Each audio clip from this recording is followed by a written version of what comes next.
It was 39 years ago, in 1978, that as a young 31-year-old artist living in San Francisco, the same year that I and other artists founded 80 Langton Street, one of the first artist alternative spaces south of Market Street, a man had come from Hartford who had run the Wadsworth Athenaeum named James Elliott. And with him, he had brought a program called the Matrix Program.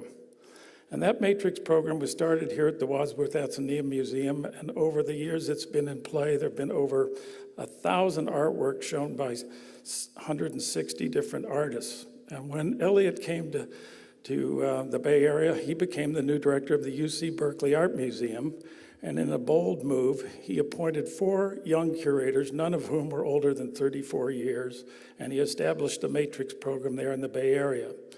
He met me and said, "Jock, you need to go to Connecticut and see where this started. And while you're there, by the way, you should go to a place that you would also find was founded in the same year Langton Street was founded. That's Real Artways. And meet Joseph Celli, who's running it there, and meet Andrea Miller-Keller."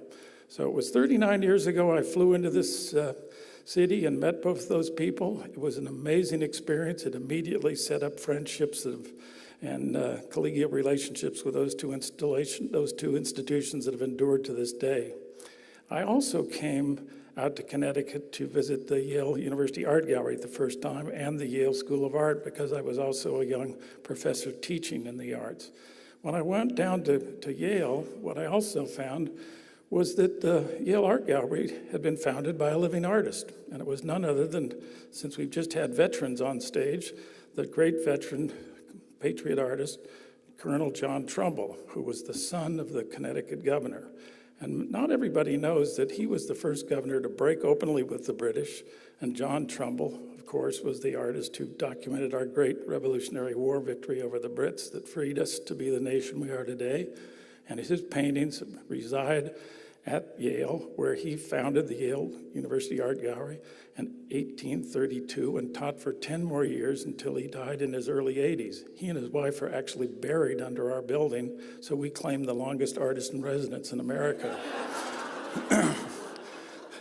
The other thing I hadn't realized was that the Wadsworth Athenaeum was the first civic art museum founded in America. It opened just 10 years after the Yale Art Gallery. It was under construction in 1842 and opened in 1844. So this state literally was a major pioneer in many, many ways.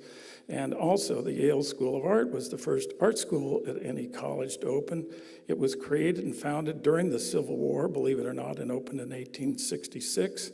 And it's also good to know that women were educated almost 100 years before Yale College went co-ed through the art school.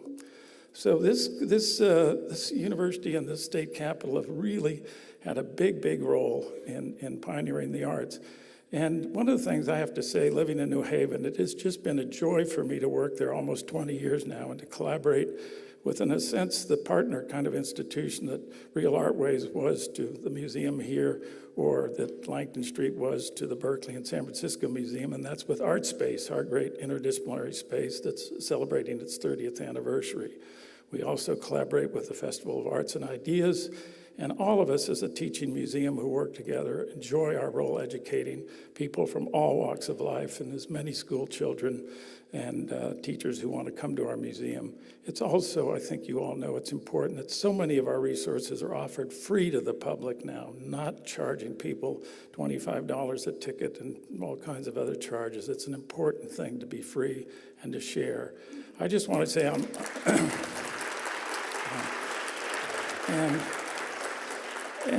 And that's why I'm frankly also very proud that ArtSpace in its 30th year has started its first capital campaign to create the kind of endowments that'll make organizations like this endure. I'm something of an endowment freak, and I want to encourage people not only to do the kind of work it takes to support our places annually, but build the kind of residual endowments that allow you to plan more fully year in and year out the kind of programs we all do so well and that we want to have endure in this state forever and forever and forever. And by the way, in perpetuity is a long time. Thank you so much.